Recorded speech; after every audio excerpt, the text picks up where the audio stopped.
Hello, people. It is Wednesday, June 24th, and yeah, I'm making another video.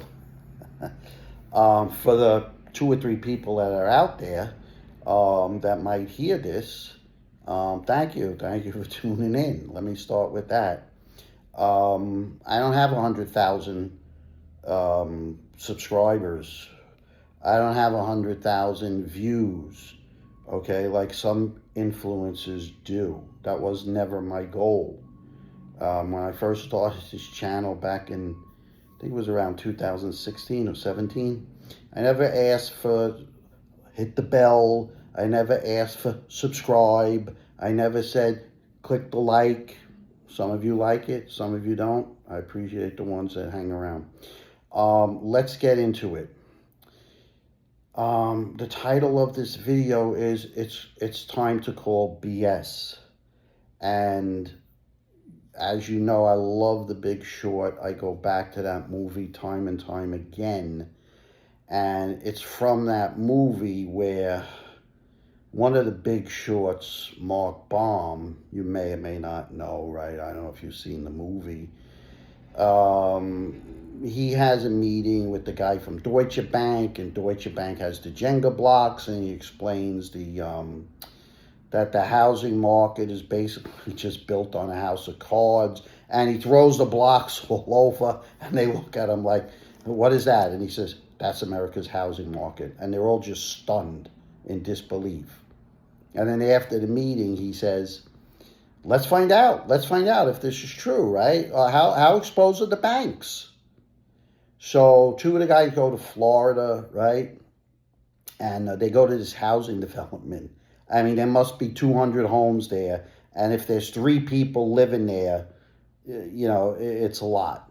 They're walking around the grounds. There's an alligator or a crocodile, whatever it might be, jumps out of the pool, right? Then they go into a house. It's just been stripped of everything. There's garbage all over. They took all the copper, right? There's unpaid bills. Then they knock on this other guy's door, right? They say, is whatever the guy's name, Hubert Humphrey, is he here? And the guy's like, the tenant is like, you want my landlord's dog? And they're like, your landlord filled out a mortgage application with his dog's name, right? And he says, if that a-hole ain't been paying his mortgage, I've been paying my rent, right? You better call him, right? You better call him. And then finally Mark Baum is there also, and they go see the real estate, not the mortgage underwriters, whatever. And then there's they go see the stripper, right? They go see the stripper, and she's got like 5 houses and a condo, right? And he's like, this is a bubble. He calls back, New York, and he's talking to the guy, right? And he says, it's time to call BS. And the guy says, on what? He says, on everything. That's where we are here, people, in my opinion. It's time to call BS on everything, okay? So let's start with all the BS that's going around. First, you got this war, right? And there's so much BS there from both sides. You don't know what to believe, right? And there's that saying, truth is the first casualty of war. And that is so true here. Because you got Trump, who knows what he's BSing. You got Iran, you have no idea what they're BSing. It's all BS as far as I'm concerned, okay? That's the first BS, okay? Then you got this gold and silver market. This is a lot of BS. This is a lot of BS, in my opinion, okay? I said just yesterday that they want a 3,000 or 3K hand, just yesterday, on gold in the worst way. They got it today. Gold was down at one point, I think $140. It was down to about, I don't know, 360 or whatever the number is, right? 3,600 or whatever that might be. 3,000, I don't know, 960, right? I said they wanted silver to have a 50 handle in the worst way. They got that. Okay, silver's down almost $5 today. It's like $56. this is just getting ridiculous, in my opinion. Okay, this is not a natural market. Okay, this is manipulation. I'm going to use that word. It's collusion.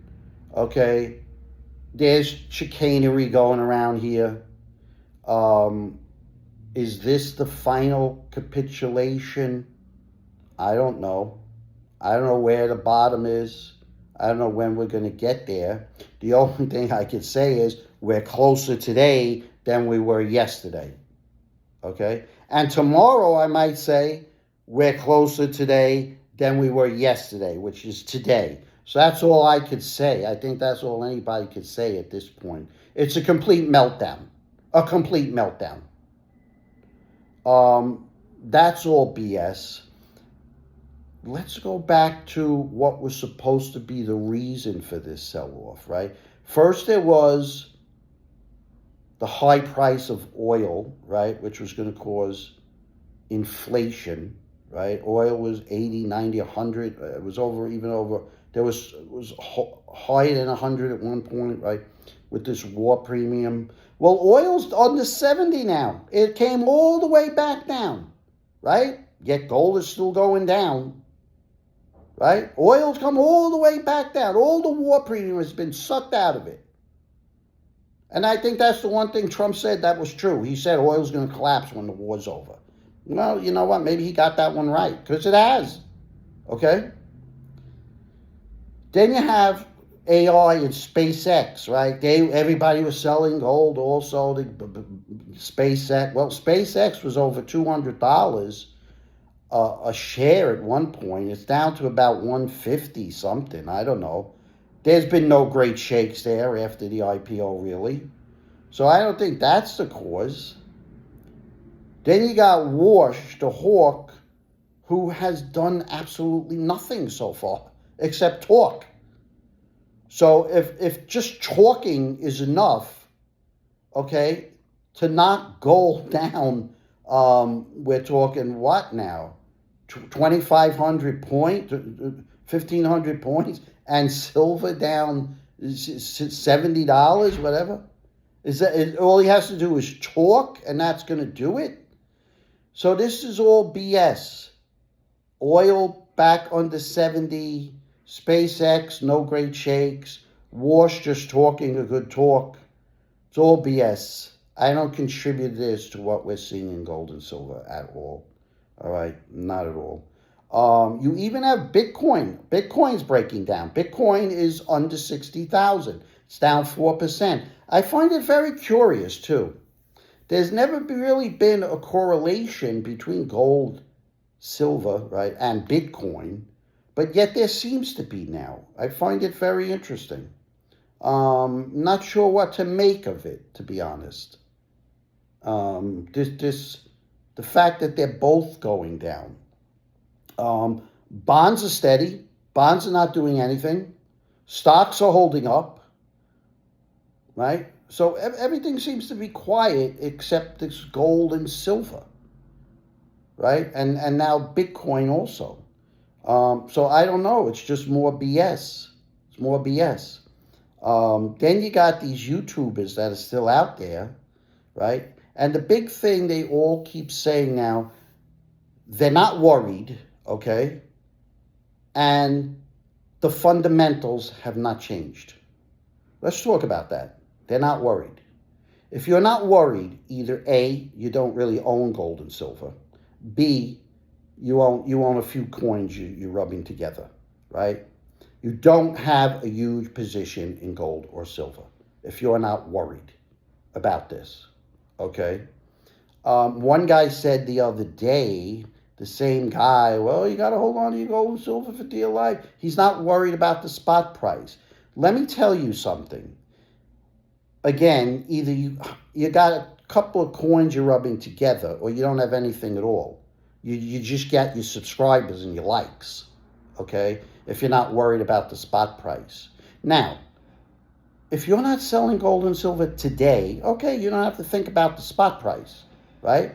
But I had said there's going to come a point in time where everybody, for one reason or the other, is going to have to sell some or all of their gold or silver. medical bills, loss of job, moving, retirement, college tuition, whatever it might be.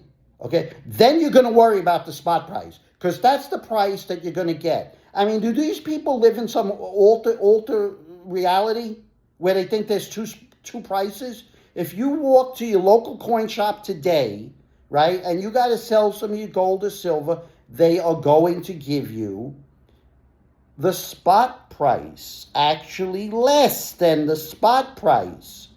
You don't walk in and say, "Oh, I'd like the physical price, please." They'll look at you like you got two heads. What are you talking about, the physical price? This is the price.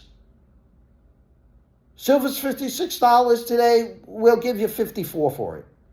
Gold's $3,980. We'll give you $3,900 for it. Okay? That's the reality. So to stand here and say you're not worried about the spot price, you're not living in reality. Okay? You really aren't. It's absurd. So this is all BS. The next thing is the fundamentals have not changed. The fundamentals have not changed. Please tell me what these fundamentals are. Please share your wisdom on what the fundamentals are. We could say there's $49 trillion in debt, right? The U.S. government, right? That's a fundamental, right? We have geopolitical issues, fundamental. We have a war going on, fundamental, right? We have countries losing confidence in the U.S. dollar, fundamental. They're not buying treasuries anymore, fundamentals, right? You have BRICS nation trying to start another thing, fundamental. We all have a litany of what the fundamentals are. So let me ask you a question for those who keep saying the fundamentals have not changed. These are the same people that said when silver was 30 last year, you would be happy that it's 60 today. You would be ecstatic. Well, were the fundamentals the same when it was 30 as they are when it was 120, as it was when it was 60? The fundamentals don't matter. Forget about the fundamentals, whatever they might be in your head. It means nothing. I'm just telling you how it is, people. It's the same fundamentals when silver was 30. Now it's 60. It's all over the board. So throw out the fundamentals. This is all BS. You know, besides The Big Short, there's another movie that I saw, which I recommend. Dumb Money. I don't know if anybody saw Dumb Money. It was in the movies 2 or 3 years ago I saw it. And now it's on, I forget what it was, Hulu or whatever it was. And I saw it again just recently. I watched it twice just recently. Dumb Money. And it's about the GameStop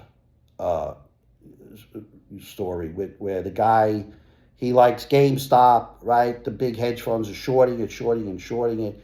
He has his own social media, right? And he's on GameStop and he's publishing his account, his live, what he's got in his account and the number of shares. He starts to get this following of people and, Wall Street bets, right? And they start jumping on. They call them what? The apes, right? The dumb money. And they're buying, and the stock is going from like $4 to $10 to $20 to $100 to $300, right? And meanwhile, these hedge funds are losing billions. And these traders, right? These retail traders, they're buying and selling through Robinhood, right? And then the hedge fund guys, they reach out with Robinhood and they say, you got to stop this, right? So Robinhood shuts down buying. You can only sell. Right? You can't buy, right? And the stock tanks for a while. And nothing has changed. Raise margin requirements on silver, fine, chick. Shut down servers, fine, you got it. Stop them from buying, you got it. Nothing has changed. The big guys always win because they know how, they run the rules, they break the rules, they create the rules.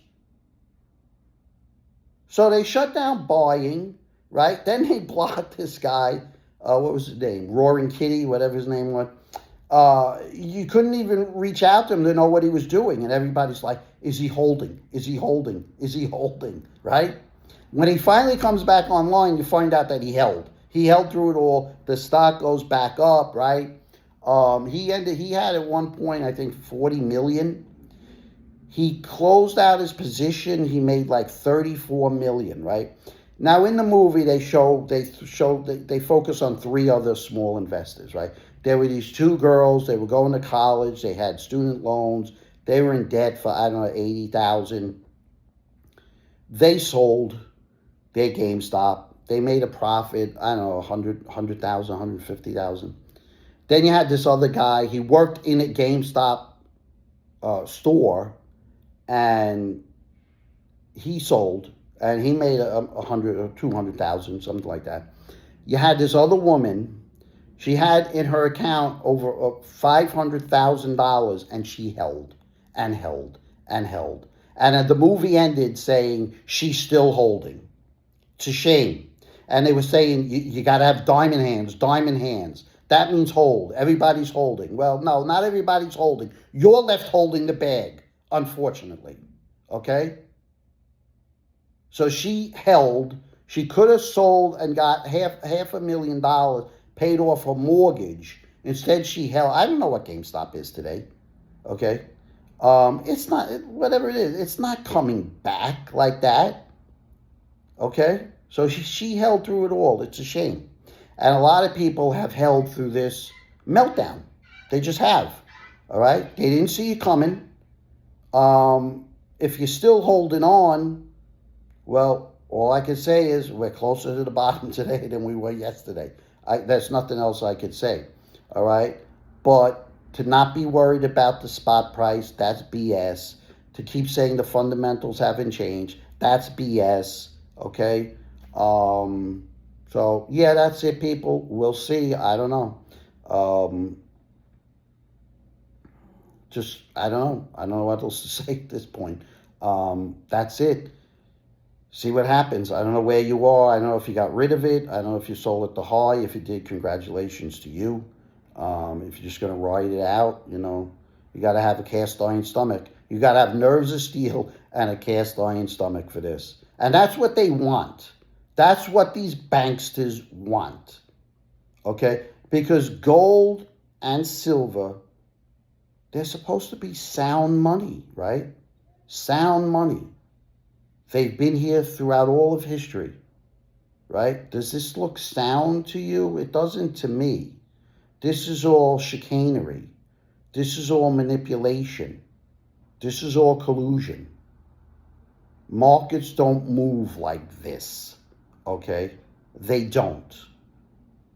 And you would think especially sound money would not move like this, okay? So I don't really know what's going on underneath the hood, okay? Something's in the works, in my opinion. I don't know what that is.